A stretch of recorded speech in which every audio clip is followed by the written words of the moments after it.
to Science Online Class. I am your science teacher, Mr. C.P. Barrett, and we will see the chapter number 5, that is the coal and petroleum.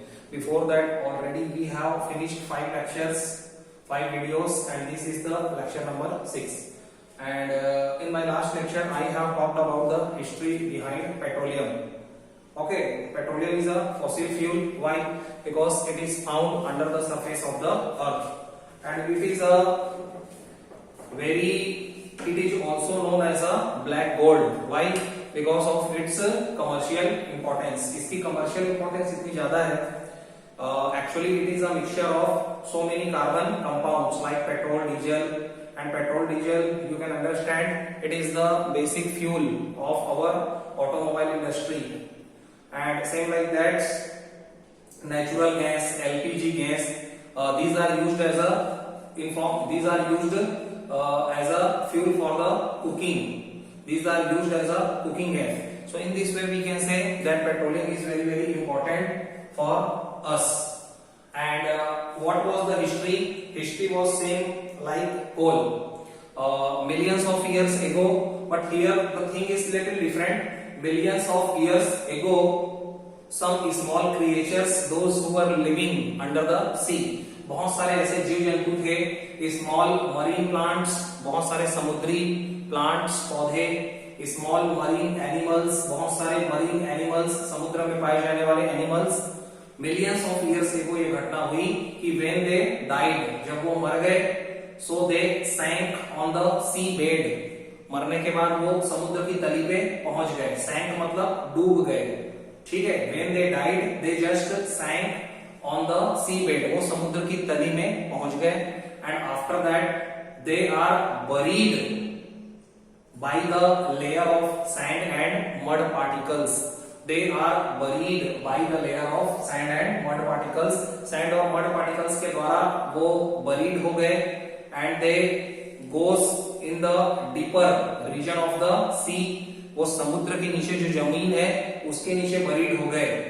And when they go there and after the application of the larger temperature and pressure, after the application of the higher temperature and pressure, high temperature और pressure apply होने के बाद again and again they were crushed by the layer of sand and mud particles. Sand और mud particles के और बहुत सारी layers के द्वारा उनको दबाया गया, उनको और ज्यादा क्रश किया गया with the application of high temperature and pressure.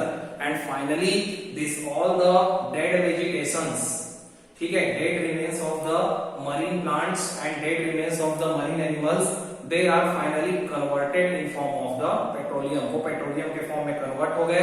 And generally this petroleum or crude oil, it is found in between the two rocks. It is found in between the two rocks which are generally known as the sedimentary rocks. ये जो petroleum oil होता है ये दो sedimentary rocks के बीच में पाया जाता है. ठीक है. एंड ऑन द ओके, अब यही सारी चीजें अपन समझ रहे हैं. ठीक है. तो that was the history behind the petroleum. अब right now see what is the first thing, occurrence of the petroleum. Occurrence means होता है अकर कैसे होता है ये. ठीक है. इसकी थोड़े बारे में समझते हैं अपन. अकरेंस मींस अकर होना, पाया जाना, घटित होना. So it generally occurs at a depth of 500 to 2000 meter between the two layer of sedimentary rocks. Same thing I have told you कि generally जो पेट्रोलियम होता है it is found in between the two sedimentary rocks. It is found in between the two sedimentary rocks. ये दो sedimentary rocks के बीच में पाया जाता है. और कितनी डेप्थ, कितनी गहराई में? 500 to 2000 मीटर. 500 से लेकर के कम से कम 2000 मीटर के बीच की गहराई में ये पाया जा सकता है. Next line, it is mixed with the salt water. And generally ये किस रूप में पाया जाता है? It is generally mixed with the salt water. ये सॉल्ट वाटर के साथ मिक्स होता है, मिक्स फॉर्म में पाया जाता है. अब right now see petroleum is lighter than the salt water. जो पेट्रोलियम होता है actually it is light in weight as compare to the salt water. It is light in weight as compare to the salt water. Salt water थोड़ा भारी होता है and petroleum is a crude oil and that's why it is light weight. ठीक है. Its weight is light as compared to the salt water. मतलब petroleum या crude oil जो होता है वो सॉल्ट वाटर के साथ मिक्स फॉर्म में पाया जाता है, but it is light in weight, लेकिन ये वेट वाइज हल्का होता है, and that's why it float over the layer of the salt water, और इसलिए ये सॉल्ट वाटर के ऊपर फ्लोट करता है। You can see it is lighter than the salt water, so it floats over it, इसलिए उसके ऊपर तैरता होता है, ऊपर में पाया जाता है। ठीक है, natural gas is also found with it. जो नेचुरल गैस है ये भी पेट्रोलियम के भंडार के साथ, स्टोरेज के साथ ही पाया जाता है, और गैस जो होता है वो तो लिक्विड से भी हल्का होता है, and that's why natural gas is found above it. Natural gas की जो लेयर होती है पेट्रोलियम के लेयर के ऊपर होती है। तो हमने तीन बातें सीखी कि generally it is mixed with the salt water, ये सॉल्ट वाटर के साथ मिक्सचर फॉर्म में पाया जाता है, and as because it is light as compare to the salt water, ये लाइट वेट होता है सॉल्ट वाटर के कंपेयर में, and that's why it floats over the layer of the salt water, ये सॉल्ट वाटर के layer के ऊपर तैरता है। And it is also found with the natural gas, ये नेचुरल गैस के साथ भी पाया जाता है, and that natural gas it is found over the layer of the petroleum, और ये जो नेचुरल गैस होता है वो पेट्रोलियम के लेयर के ऊपर पाई जाती है। ठीक है, सो that was the occurrence history about the petroleum. Next topic is the drilling of the oil. Okay, our next topic is drilling of the oil. What do you mean by oil? We are talking about the petroleum oil, crude oil, which is known as कच्चा तेल। ठीक है, and so drilling means ये तो अपने को पता चल गया कि occurrence। ठीक है, we came to know the history कि इसका जो स्टोरेज होता है वो किस तरीके से होता है।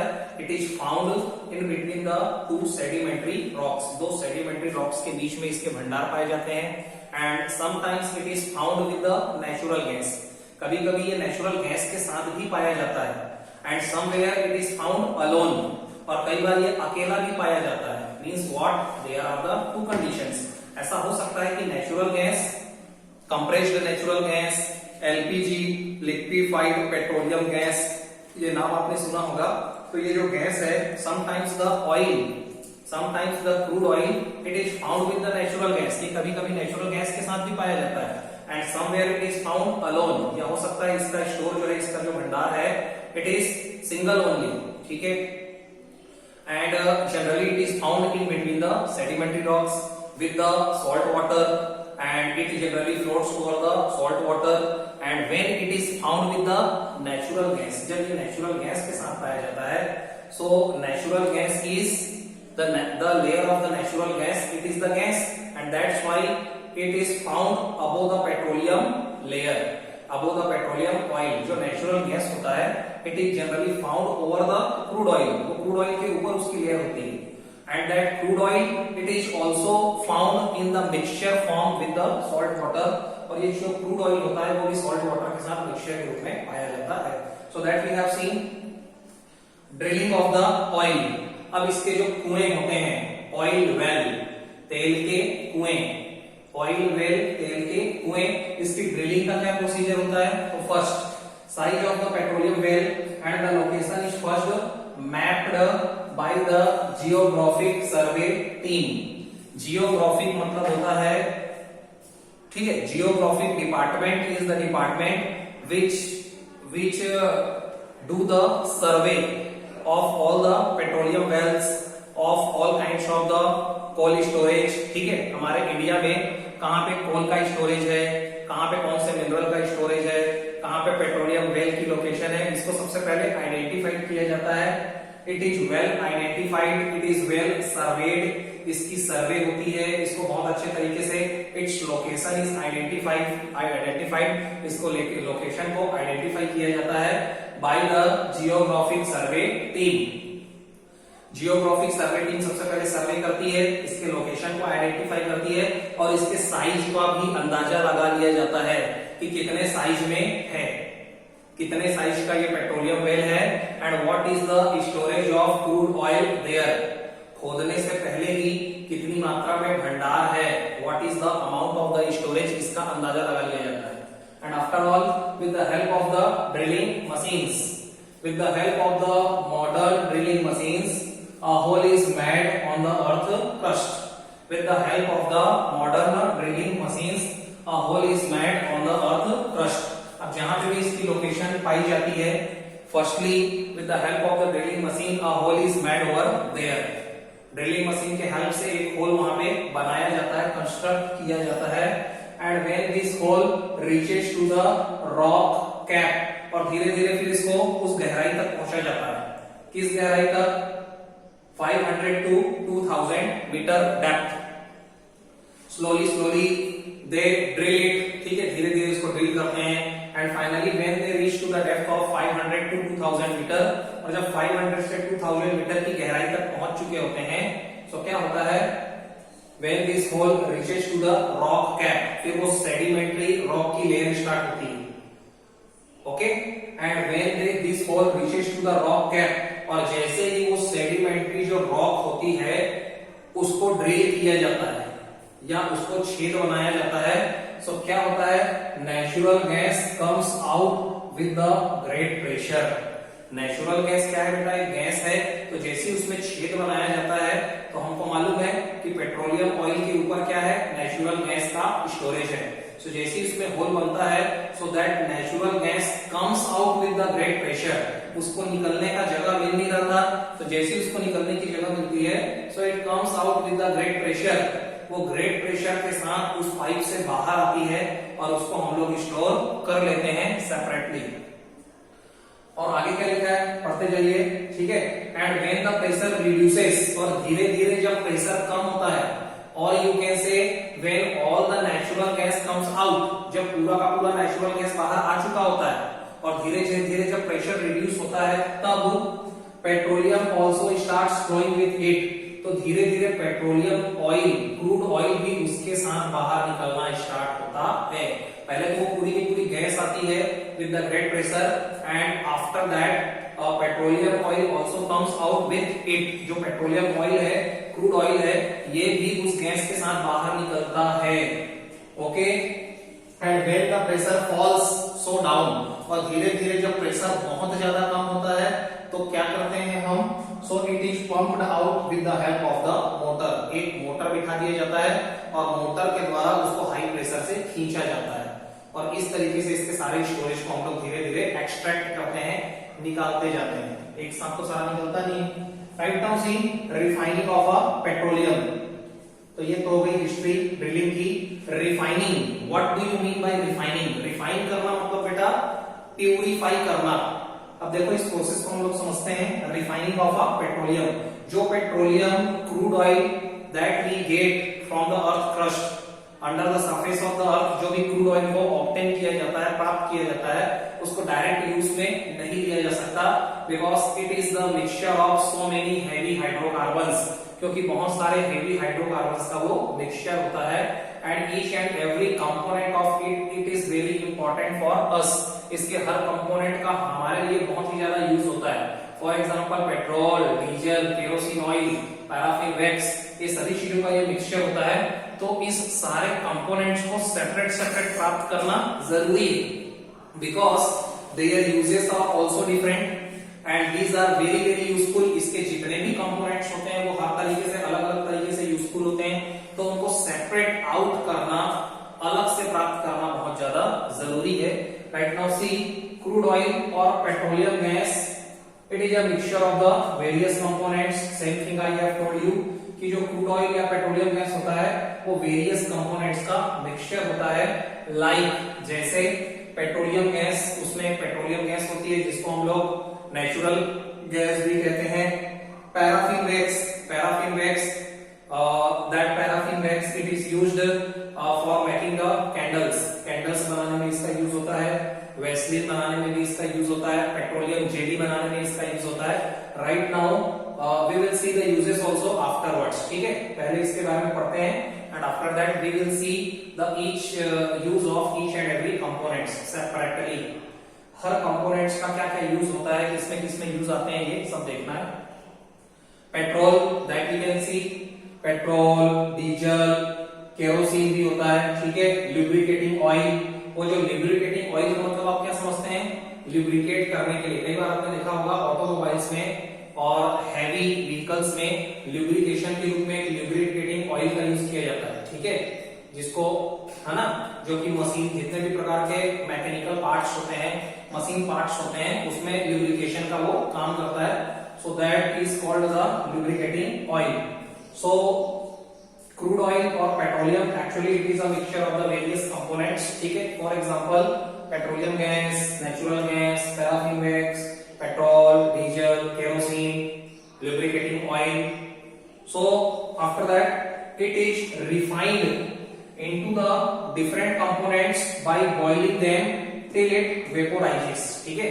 So it is firstly refined. So इसको सबसे पहले रिफाइनरीज होती है, ठीक है. For example in our India so many refineries are there. For example Jamnagar, Gujarat में जामनगर प्लेस में एक रिफाइनरी है, आसाम के डिगबोई में भी एक रिफाइनरी है. तो उन रिफाइनरीज में क्या किया जाता है, इसको रिफाइन किया जाता है. और रिफाइनरी में होता क्या है, it is all the different components of it, जितने भी इसके डिफरेंट कंपोनेंट्स होते हैं, actually they are separating out, उनको सेपरेट आउट किया जाता है. सो जितने भी डिफरेंट कंपोनेंट्स होते हैं उनके सेपरेटिंग आउट करने का जो प्रोसेस है, actually it is called the refining process. इसी को ही रिफाइनिंग प्रोसेस कहते हैं. कैसे किया जाता है, बाय बॉइलिंग देम, इनको उबाल करके किया जाता है. इनको बॉईल किया जाता है एट अ लार्जर टेम्परेचर. इनको स्लोली बॉईल किया जाता है एट देयर बॉइलिंग पॉइंट्स. इनके बॉइलिंग पॉइंट्स में इनको बॉईल किया जाता है. And after that till it vaporises, जब तक ये वेपर फॉर्म में कन्वर्ट नहीं होते हैं तब तक इनको बॉईल किया जाता है, ठीक है. इनके बॉइलिंग पॉइंट्स में इनको स्लोली बॉईल करते हैं टिल दे आर वेपोराइजिंग, जब तक ये वेपर फॉर्म में कन्वर्ट नहीं होते हैं. And after that then this vapour is allowed to cool at a different temperature in a tower. और उसके बाद ये सारे वेपर्स को अलाउ किया जाता है कि ये ठंडा हो सके, ठीक है. Then this all the vapors are allowed to cool. This all the vapors are allowed to cool. इन सारे वेपर्स को धीरे धीरे अलाउ कराया जाता है कि ये धीरे धीरे कूल हो सके, ठंडा हो सके एट अ डिफरेंट टेम्परेचर, अलग अलग टेम्परेचर पे, eight a different temperature in a tower. और ये सारी के सारे प्रोसेस एक टावर पे होती है. And that particular tower is known as the fractional distillation tower. उस पर्टिकुलर टावर को फ्रैक्शनल डिस्टिलेशन टावर कहते हैं. After that I will draw the diagram also और we will see the refining process. इसका जो रिफाइनिंग प्रोसेस होता है that I will explain you with the help of the diagrams also. अभी तो आप हिस्ट्री पढ़ो. तो क्या किया जाता है, all the vapours are allowed to cool at a different temperature. अलग अलग टेम्परेचर पे अलग अलग सेक्शंस होते हैं और उस सेक्शंस पे we allow them to cool. धीरे धीरे इनको कूल कराया जाता है with the help of the condensers की सहायता से. And after that they are again converted in form of the liquid form. धीरे धीरे लिक्विड फॉर्म में कन्वर्ट हो जाते हैं. जब वेपर को आप कूल करोगे with the help of the condenser, so it is converted into the liquid form. वो लिक्विड फॉर्म में चेंज हो चुका होगा, ठीक है. और इस तरीके से क्या किया जाता है, देखो ये चीज लिखी हुई है, at each temperature many component becomes liquid.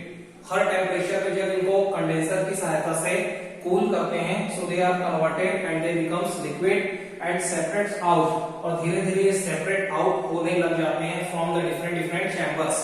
अलग अलग चैम्बर से, अलग अलग सेक्शन से इनको सेपरेट आउट कर लिया जाता है, अलग अलग प्राप्त कर लिया जाता है. These all the components are called the fraction. अभी जितने भी कंपोनेंट्स होते हैं, ठीक है, these are called the fractions of petroleum. ये सभी पेट्रोलियम के फ्रैक्शन कहे जाते हैं. And that's why and it is separated out by the fractional distillation. और ये because it is made by the different components, अलग अलग कंपोनेंट्स से बना हुआ है. And that's why these are all the components are called the fractions. इन सभी कंपोनेंट्स को फ्रैक्शंस कहा जाता है. और इनके रिफाइन का जो प्रोसेस होता है, the refining process is called the fractional distillation. इनका जो रिफाइनिंग प्रोसेस होता है it is called the fractional distillation. Okay, so that was the thing. One more thing is there. Generally क्या होता है, दिस ऑल द कंपोनेंट्स, ये जितने भी कंपोनेंट्स होते हैं, their boiling point is very nearer to each other. इन सभी का जो बॉइलिंग पॉइंट होता है जिसपे ये बॉइल होकर वेपर में कन्वर्ट होते हैं, it is actually close to each other. वो सभी कंपोनेंट्स का बहुत ही पास होता है, और जब बहुत ही पास होता है तो we can not separate them by simple distillation method. तो इनको हम लोग सिंपल डिस्टिलेशन मेथड से सेपरेट आउट नहीं कर सकते, और इसीलिए एक दूसरा प्रोसेस यूज किया जाता है which is called the fractional distillation. In the next lecture I will tell you, I will explain you with the help of the diagrams, and we will see the actual refining process of the petroleum, and we will talk about कि कौन से temperature पे कौन separate out होता है, ठीक है, कौन सबसे पहले कन्वर्ट होता है, that we will see in the next lecture. Till then, all the best, thank you so much.